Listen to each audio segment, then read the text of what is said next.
Hey everyone, welcome to our channel. In today's video, we will guide you through how to hide Instagram posts from someone without blocking them. Hiding your Instagram post from someone without blocking them is easy and can be done using Instagram's restrict feature. So restricting someone hides your post and stories from their feed without them knowing. Simply open Instagram and go to your profile.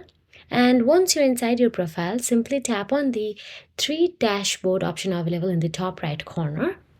After that, scroll down until you see the restrict option available there and tap on it.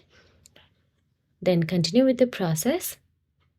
Now you can see the search bar option available.